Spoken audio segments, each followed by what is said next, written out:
So my next interview on this week's MIPCOM 23 special is Paul Heaney, who was a distribution legend and putting the boss in BossaNova. Oh, Paul. God, I've never had an introduction like that. Thank you. Paul, tell us about your specialism, which is factual distribution, and the factual TV industry is having a bit of a tough time at the moment.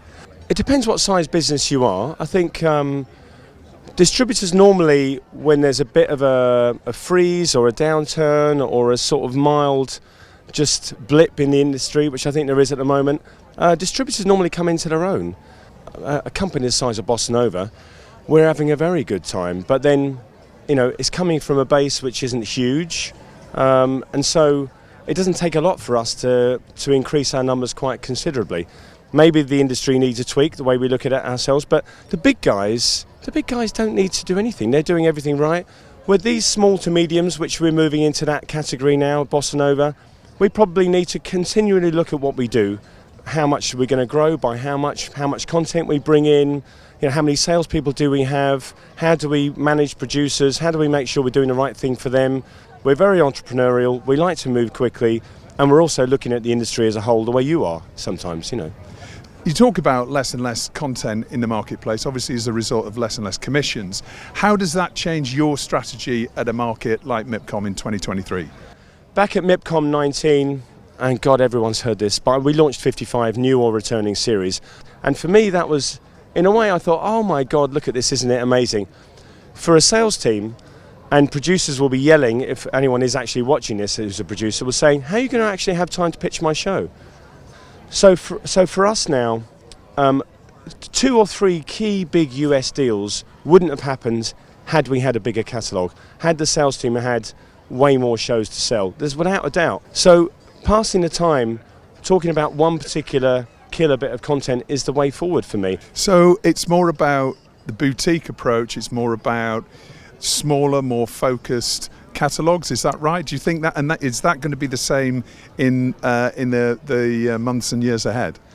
Yeah, but I think we'll probably end up growing faster than the previous company did. And that's the crazy thing about this, is that growth has been nuts. You know, we've grown, it does sound silly, we were 4.2 million last year, this year we're already on 7.5. So it's approaching 100% growth. We're not a big behemoth distributor that can suddenly make those numbers work across lots of different platforms. We will eventually, but we have to make our decisions based on 3 strong factors, you know, your sort of the science, you know, your own experience and your gut feel, you know. So we're trying to offer that level of quality. And I'm not saying that everything has to be a certain budget level, that's wrong. If everything was a certain budget level, you'd be vanilla, whether you're vanilla high budget, vanilla middle or low. We're trying to get low, medium and high budgets to sort of go across the whole slate, if that makes sense. So we're talking about, you know, difficulties within factual, and when it comes to production companies, what's the feedback that you're getting from the production companies you're speaking to? You know, how are they surviving and getting through this very difficult period? The producers that are struggling, and all we can do, and it's not.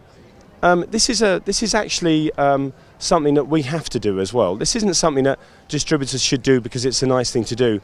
We owe producers our business because they give us the content to enable us to actually function as a business. So it's up to us to actually help them as much as we can. So all we can do is talk to the producers, and what's the big thing that we've done over the last few years? The development day. It mitigates our risk, it makes us push us towards a risky area of greenlighting a project, but the development day brings producers into a room with the buyers. When I see that, you create this community or hub, thanks to Peter Andrews for that phrase, but you create that hub or community for that to happen, and then for producers to have that oxygen there one-to-one to a broadcaster, to a decision maker, and say, you know, we're developing something in this area, could that be? Or have you commissioned anything like this in this area recently? Could that be something? Just that helps. So AI is one of the talking points on the Crasset.